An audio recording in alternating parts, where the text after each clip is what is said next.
That would have been super embarrassing. I didn't even hit record. What a dummy. What is up, guys? So today we're actually going to be taking a little bit of a detour from the usual deep dive subjects. So I haven't completely decided if I want to put these out on the channel as well as deep dives, or if I want these to be like the deep dives of a typing yet. I guess you guys will figure out by the time I post this video, but I don't know quite yet. Let me take a quick second to kind of explain what I'm doing here. So today, we're actually going to be looking at an entire typing. And I'm going to be like kind of deep diving into the Pokemon that are available inside the Kingdom Cup for this typing. Now I do plan to do all 4 typings to figure out which Pokemon are the best Pokemon in that typing. Of course, some of the information, because they're all the same typing, is kind of redundant. So I'm trying to kind of figure out ways to make each Pokemon a little bit more unique by delving into their subtypes, their movesets, and available moves and coverage and things like that. So with that out of the way, let's go ahead and get started. So today we're actually going to be looking at the dragon typing. So dragons are one of my favorite typings in Pokemon just because, you know, I'm a huge dragon nerd. But so basically what I wanted to do is take the top 5 dragon Pokemon, and all of this is based on their bulk and stat product.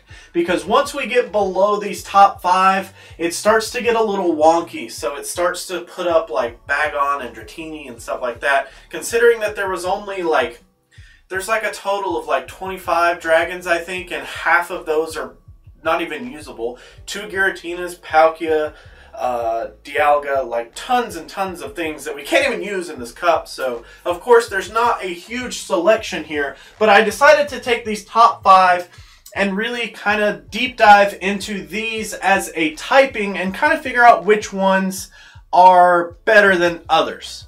And I think I have a pretty good idea of my opinion on which ones are better, and I'd be very interested after the video, if you have an opinion of your own, to let me know down in the comments below, because it's kind of hard to choose the best Pokemon out of one typing. So let's do this. So when I take my spreadsheet and I figure out the bulk and the stat product of all of the dragon types, they actually end up doing a matching set here, both bulk and stat product being filtered from highest to lowest. Ends up yielding Altaria is the top dog whenever it comes to both bulk and stat product. Kingdra coming in second, Shelgon third, Dragonair and Flygon pulling in 4th and 5th respectively there.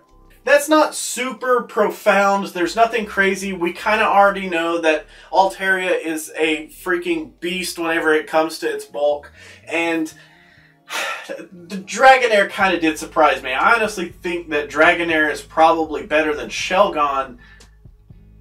But, I mean, numbers don't lie. Like, initial thoughts was like, yeah, Dragonair's got to be better than Shelgon.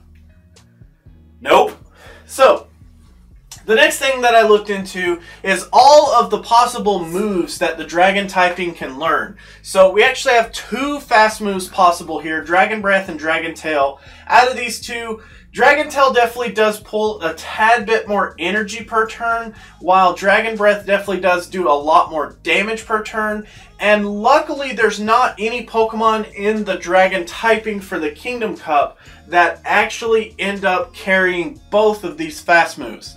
So as far as Dragon Breath goes, it can be learned by Altaria, Kingdra, Dragonair, and Shelgon, while Dragon Tail is only learned by Flygon in our scenario here. Next, moving on to our charge moves, we have Draco Meteor, Dragon Claw, Dragon Pulse, Outrage, and Twister. So we actually have 5 different possible charge moves to work with. And actually, there's only 2 Pokemon that can actually learn the same moves. So Altaria and Dragonair can both learn Dragon Pulse. But other than that, every charge move is kind of unique to each Pokemon, with Draco Meteor not being able to be learned by any of these Pokemon. So Flygon actually has Dragon Claw here, Outrage is learned by Kingdra, and then Shelgon has the Twister down there. I do have some kind of like modifiers up here. So the blue triangle really means that it's our hardest hitting move. Unfortunately, since Draco Meteor can't be learned by any of these Pokemon, kind of sucks. Our red square ends up being our best shield busting move. Being that Dragon Claw does end up having the lowest energy cost here, it is definitely the better shield busting move, with Twister not being a bad one right behind it. And last but not least, our highest efficiency is the green circle, which also goes to Draco Meteor. So Draco Meteor would be a great move to have for a really hard-hitting move. Unfortunately, we just kind of miss out on that. Now, in terms of out of the moves that our Pokemon can learn, it looks like Outrage is probably the most efficient. I didn't actually write any of this down, but just looking at the numbers, it seems like Outrage is the most efficient here. And probably the hardest hitting move. Yeah, it's our hardest hitting move outside of Draco Meteor. So, being that Outrage is only learned by Kingdra, definitely means that Kingdra has a big advantage for hard hitting moves. Being that Dragon Claw is only learned by Flygon means that Flygon is definitely our shield buster. And Twister, like I said, it's kind of an honorable mention. It's only learned by Shelgon, so you can kind of see like how you can rank these in terms of their usability with their moves. Dragon Pulse would kind of be like our middle of the road. It doesn't really like, it hits hard, but Outrage is definitely a more efficient hard-hitting move. And Twister doesn't necessarily break as many shields as Dragon Claw will, so it's not as great. So you can kind of rank the Pokemon in terms of what you need in that regard. Personally, for me, I think that probably having...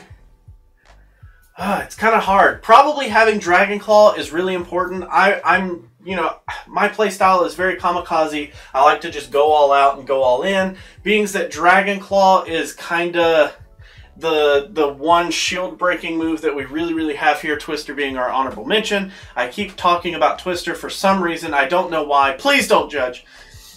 But Dragon Claw definitely does seem like a very enticing move for me. So Flygon ranks really high in personal preference, like dragons that I want to use. I really like Dragon Claw, so Flygon definitely feels like a good move to me.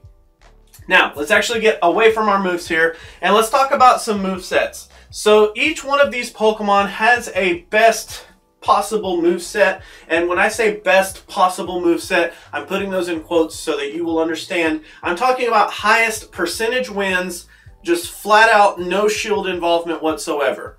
So in a situation where it comes down to the absolute wire and you have no shields, your opponent has no shields, and it's just full on carnage on the arena, you actually have a highest percentage win and a best moveset for each Pokemon. So Altaria, actually its best moveset ends up being Dragon Breath, Sky Attack, and Dragon Pulse. So what that ends up getting you is a 55.1% win ratio. Kingdra's best moveset actually ends up being Dragon Breath, Outrage, and Hydro Pump. I really wish that Blizzard was a little bit of a less costly move. I really like Blizzard instead of Hydro Pump, but because of all of the fire in the meta, kinda Hydro Pump makes a lot more sense in some scenarios. Ice being only targeted by dragons, which you have a pretty big advantage in some of the dragon matchups, you kinda, I don't know, you kind of end up needing Hydro Pump a little bit more than Blizzard sometimes.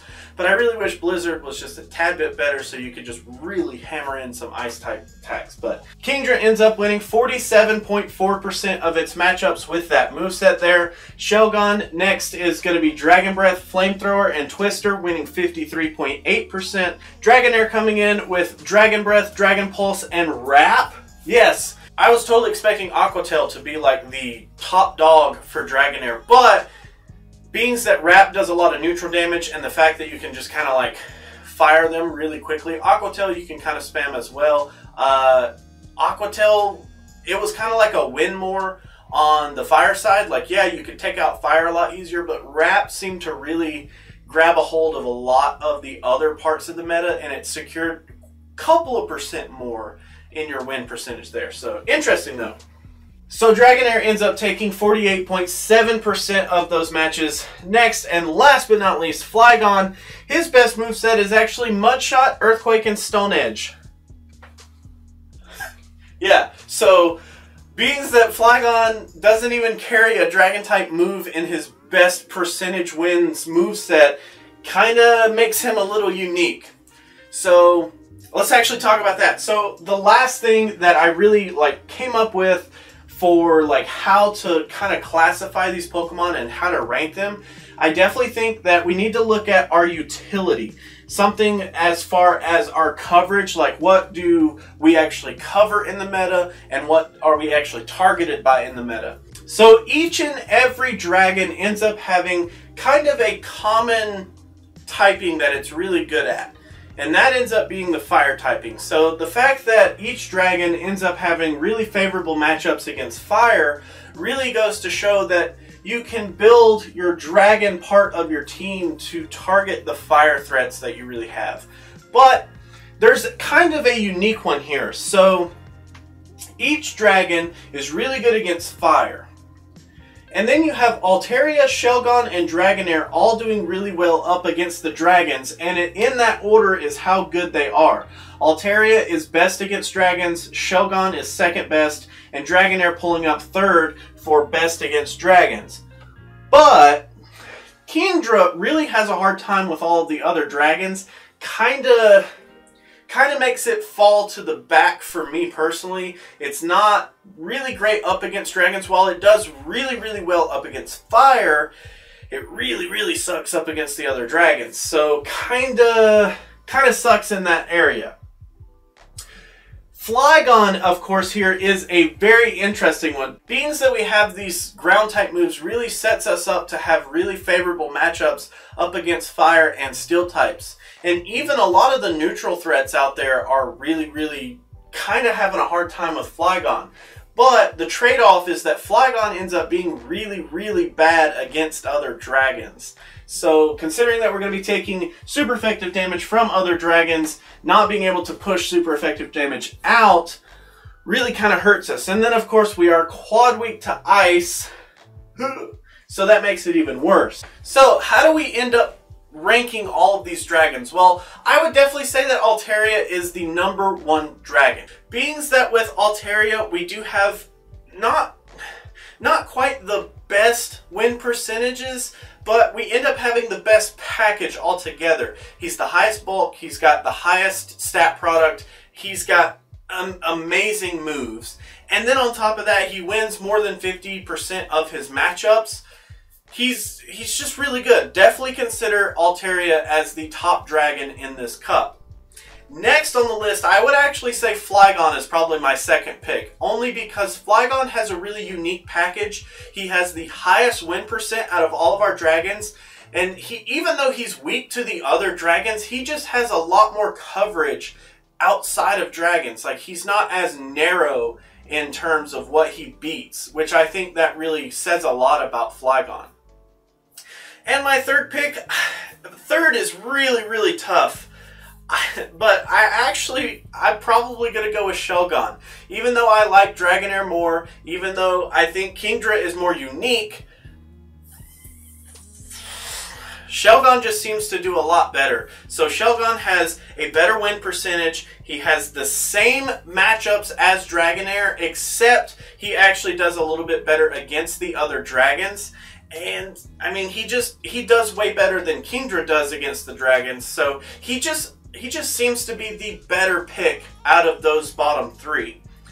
But that's just my opinion. I'd love to know yours down in the comments below. Which dragon do you consider the best dragon? Like I said, Altaria is a mainstay. I think that Altaria deserves a spot on many, many teams this cup. One last thing to let you think about as we exit the video, though, is all of these dragons have viability.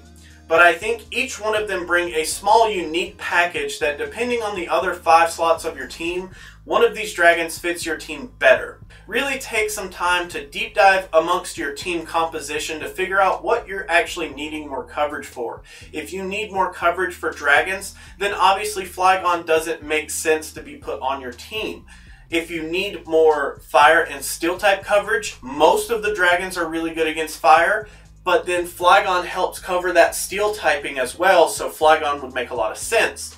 If you need a lot more of the water type damage and a lot of fire killers, then obviously Kingdra would make a lot of sense. So it really just kind of depends on what your team composition is and which one really fits into your team the best. But that would be for a totally separate video and a completely different time. But thank you guys so much for watching. I really appreciate it. If you guys are looking forward to more of these typings videos, please let me know. It's really interesting to look at a typing rather than just a single Pokemon. Even though as I look through single Pokemon, I do get a lot more information about that one single Pokemon.